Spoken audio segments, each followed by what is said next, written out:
Hey Magic fans, welcome back. This is your captain speaking here on CapnclydesMTG. We've got box opening values for collector boosters for aetherdrift, and it might be shocking for you if you haven't been following the channel. So, don't forget, comment, like, subscribe. Links down below in the description to all kinds of places. Patreon, become a YouTube member, eBay, TCG player, buy the cards you see here. Pack fresh and delicious. Not that I've tasted or licked any of them, I promise. Anyhow, if nothing else, just like, subscribe, and watch the videos. They help support as well. So, we're going to go through this and talk about how and what came out of the collector boxes, and then give you a feel of what I thought. So we'll start with the easy stuff first, rares. So we have two piles here. As you can see, almost the exact same number of rares, foil and non-foil. How many? I don't know that many. You do the math. So, not too shabby. I will admit there was lots of the, full art, alternate art stuff going on in there. So, pretty interesting. Next, after rares, we have your basic commander cards. It felt like every box had the same kind of cards in them. You can kind of see them here. Like something about like that. 1, 3, 6, 9, 12. Every box had a solidarity in it, which is like $10, which is pretty good. This is $2. There's some other cards that came out. This is a couple dollars, not in every box, but there was actually some really good commander hits in there just at the rare level. For the mythic level of commander,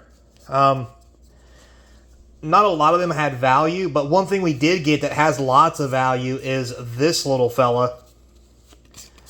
We got 4, almost a whole, well, it is a whole playset, not counting the foil, of Hashaton Scarab's First. He's a $5 to $6 card in regular full art. Very popular card. We talked about him during the series, spoilers and whatnot. Very popular. He's going to see play. So, yeah, he seems to be doing rather well. The rest of these, relatively cheap. The actual commanders themselves, along with other stuff from the set. But, either way, not too bad. 6, 8, or basically 1 mythic per box, it feels like. You can see here we got 1, 2, 3, 4, 5, 6, 7, 8, 9, 10, 11, 12. Sorry, 2 mythics per box. When it comes to the commander stuff, which was not shabby. Mythics themselves, we got a okay amount of mythics. 1, 2, 3, 4, 5, 6, 7, 8, 9, 10, 11, 12, 13, 14, 15, 16, 17, 18 mythics that are non-foil.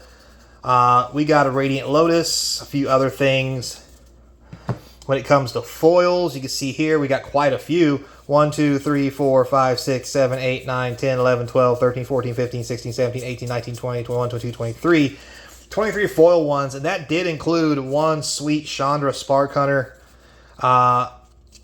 Every box had a special hit card in it that was like this.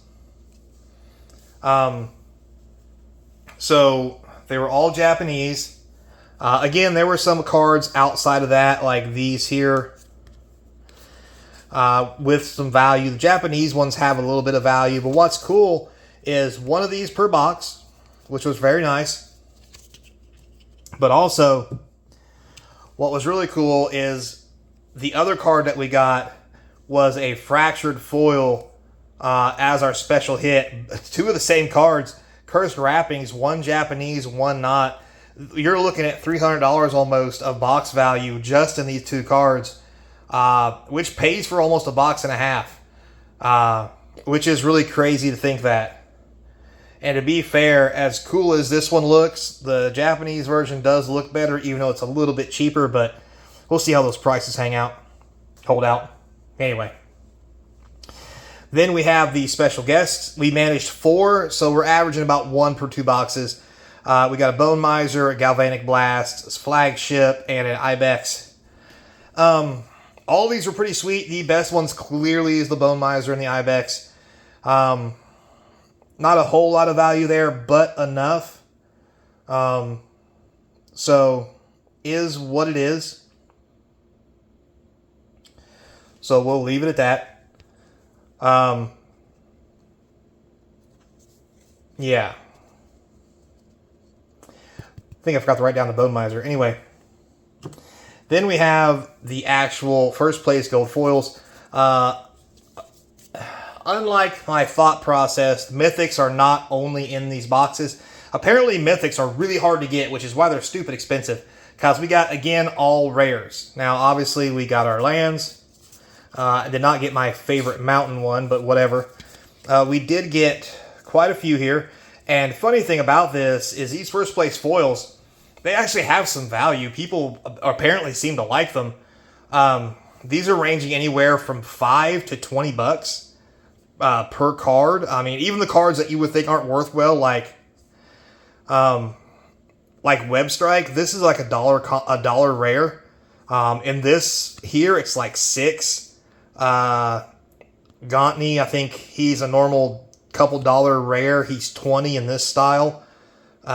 Same with the Thief, it's like $15. This guy's like $15, even though he's only like a dollar bulk rare. It's really weird. So like a lot of the value in the boxes we're opening is coming from this box topper per se. Not just for this, but also for the normal play boosters as well. And I cannot imagine what the box value will be like if you hit a mythic on one of these. As I said, we've opened 12 boxes and we have yet to hit a mythic. But hey, you never know. Might get one of these days. So, there's that. So, there's the price basic breakdown. Again, how we do this, anything $2 or less does not go toward the sheet. It goes down as a dollar bulk. Anything above $2 gets the actual price value added up. With a little bit of rounding. So, with all this, here's what we ended up with. So, here's our 6 boxes. You can see here, 177. That is the wrong side. All right, so you see here, I'm professional, don't do this at home.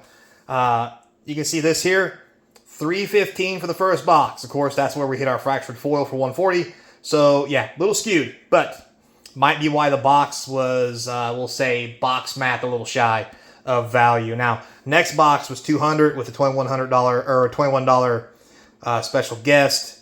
143 with a $5 special guest, not so hot. We had a 206 with a special guest. 178 with $28 special guest, and a 261, which again, this was the other fractured foil in Japanese we got, which is running about 90 in theory. All those added together and divided by 6, box value came to 217. That is really high, and not the kind of box value I'm used to seeing out of collectors. You can see my other videos. If you took 20% off of this, you'd have to buy a box to break even at around 170s, 180s. That's kind of pretty much on par. Just to break even. So, breaking and flipping these boxes are probably not the best thing to do at the moment. However, as the scene gets better, I do believe there seems to be some value here if, and this is a big if these hold their values, which are the solid gold first place cards, if these hold their values, these boxes, having these as box toppers and guaranteed inserts, will become very good monetary investments because, I mean, you're guaranteed a land and one of these, maybe even a mythic, every box. And if the box topper is guaranteeing you $20, which is roughly what it's averaging out to, I mean, if the box is 120, you're basically only got to find $100 inside the box, which is relatively kind of easy depending on how you're hitting, because like these Verges are anywhere from $7 to $15 if they're foil full arts. I mean, regular Verges are $5, and that's a good rare hit. I mean, lots going on here. So, initial impression, these are good boxes to buy, I think. My caveat to that is, until I hit 2 of these, After the first one at 140, I started feeling really bad because I knew the box values were not coming up very well. But hitting the second one brought the average up. If I had not hit this, the average would be below, around 200 or probably lower. If I didn't hit any one of these, the box average would be around 180. So a lot of the value, again, is in here and here. Don't get me wrong, Bone Miser and those guys, they have some pretty good hits as well. But they're only sporting around $20, $30 if you get the good ones. So you can't really depend on these. Do I think this is a good investment? I think so. But time will tell. And also, I think the set has a lot of powerhouse cards in it. And people are just upset with not just the mechanics, but the kind of weird Mad Max for kids feel that people aren't really down with. But if that goes away, this could have some serious ability to make some money. So I do like it. So with all that said, thanks a lot for watching, guys. I appreciate it. Shout out again to Sawyer. I'm probably getting tired of hearing his name. So till next time, be kind. Hope to see you across from the game table. Later, players. Man, I wish I had another one of these to open. Anyway.